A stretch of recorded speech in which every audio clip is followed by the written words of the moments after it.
గురుగారు తదుపరిగా కుంభరాశి గురించి చెప్పండి. కుంభరాశి వాళ్లకు ఈ సెప్టెంబర్ మాసము చాలా అనుకూలముగా ఉందమ్మా. వీళ్ళది అనుకున్న పనులు అనుకున్న సమయానికి చేసుకోవటము, బయటికి ఎవరికి తెలియకుండా రహస్యంగా వీళ్లకు వీళ్లే లోపల మనసులో పెట్టుకొని ముందుకు నడిచే విధముగా వీళ్ళ యొక్క ప్రయత్నాలు ఉంటాయి గాక కీర్తి ప్రతిష్టలు అనేటువంటివి వస్తాయి. ఒక పని వలన ఆ పని చేసినందుకు గాను అబ్బా చాలా బాగా చేశారు మీరు, మేలు జరిగింది అని ప్రశంసలు అందుకోవడం జరుగుతుంది. కొన్ని విషయాలలో కొన్ని చిన్న చిన్నపాటి ఇబ్బందులు ఉండవచ్చును, కానీ అవన్నీ కూడా జయము కలిగి ముందుకు పోయేటువంటి విధముగానే ఉంటుంది గాక. అలాగే దూర ఆలోచనల వలన కుటుంబ వృద్ధి అనేటువంటిది జరుగుతుంది. స్థిరాస్తి యోగ్యత ఏదైనా ఉండినా అది వీళ్ళ చేతికి ఖచ్చితంగా అంది తీరుతుంది కాక. స్థిరాస్తికి సంబంధించినటువంటి డబ్బు ఇవన్నీ కూడా వీళ్ళకి చేతికి అందుతాయి. స్థిరత్వము అనేటువంటిది ఏర్పరచుకుంటారు, ఆదాయము బాగా సంపాదిస్తారు.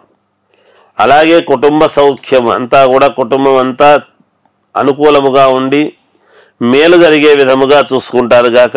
ఉద్యోగుల యందు అధికారులను కొంచెం వాళ్ళ యొక్క మన్ననలు పొంది పక్కన పెట్టి వీళ్ళు స్వతంత్రముగా ముందుకు వెళ్ళేటువంటి విధముగా కూడా ఉంటుంది. కొంతమంది కొన్ని అనుకూలాలు ఏర్పరచుకుంటారు వీళ్ళు. అలాగే దైవారాధనతో క్షేత్రాలకు వెళ్ళి రావటము కానీ, దైవ దర్శన భాగ్యం అనుకోకుండా దైవ దర్శనం అనేటువంటిది చేసుకోవడం జరుగుతుంది.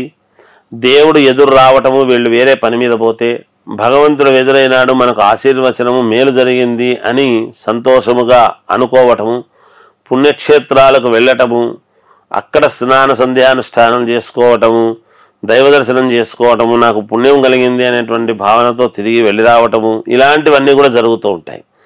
అంతేకాకుండా వీళ్ళకు సంతాన యోగం, ఒకవేళ వివాహము కావాల్సినటువంటి వాళ్ళు ఉంటే వివాహము కావడానికి మాటలు జరుగుతాయి, లేదా సంతానము కలగడానికి గర్భము నిలబడము కానీ ఇలాంటివి జరుగుతాయి గాక.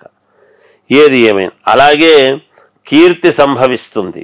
మంచి కీర్తివంతులుగా పేరు పొందినటువంటి ఇదిగా వీళ్ళకి పెద్దవాళ్ళ అబ్బా వాళ్ళకేముంది అనేటువంటి భావనతో కాస్త ముందుకు వెళ్ళి వాళ్ళ జీవితం ముందుకు వెళ్ళే విధంగా వాళ్ళని ఎంకరేజ్ చేసే విధముగా అందరూ కూడా పొగడము, అభినందించడము ఇలాంటివన్నీ కూడా జరుగుతాయి.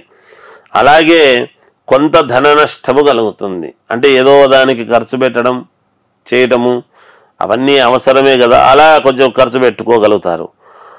ఆపదలు సంభవిస్తాయి, కొన్ని ఆపదలు సంభవిస్తాయి. ఆపదలు రావటం రావు అని చెప్పడానికి ఉండదు, వస్తాయి. కానీ ఆ ఆపదలను విభేదించి దాన్ని పక్కకు పెట్టి జయించి ముందుకు వెళ్ళే విధముగానే వీళ్ళ యొక్క ఈ రాశి వాళ్ళ యొక్క ఇది ఉంటుంది.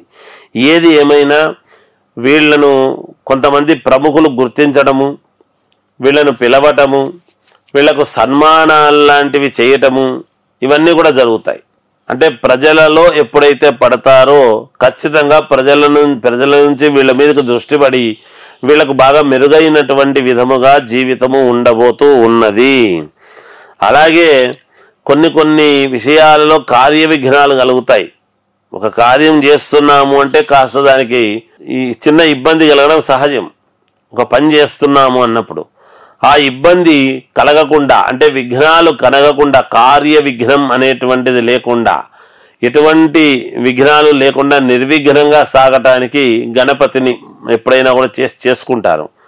అలా అనుకూలవంతముగా వీళ్ళు గణపతిని ఆరాధించి ముందుకు వెళ్ళి గణపతి దేవాలయంలో నమస్కారాలు చేసుకొని కానీ, లేదా గణపతి నవరాత్రులు వస్తున్నాయి అక్కడ ఏదైనా కాస్త 10 రూపాయలు ఇచ్చి కానీ వీళ్ళు ఆ యొక్క ఇది పోగొట్టుకోవడానికి అర్హులు అని తెలియజేస్తున్నారు. ఇప్పుడు ఆపరేషన్ లేకుండానే మోకాళ్లకు ప్లాస్మా ట్రీట్మెంట్, మీ ఆర్థోపెడిక్ సమస్యలన్నిటికీ రోబోటిక్ టెక్నాలజీ ద్వారా తక్కువ ఖర్చుతో శాశ్వత పరిష్కారం, ఫ్రీ కన్సల్టేషన్, ప్రతి ట్రీట్మెంట్ పై 20% డిస్కౌంట్. ఈ ఆఫర్ కొద్ది రోజులు మాత్రమే, త్వరపడండి. V9 hospitals 9281465842.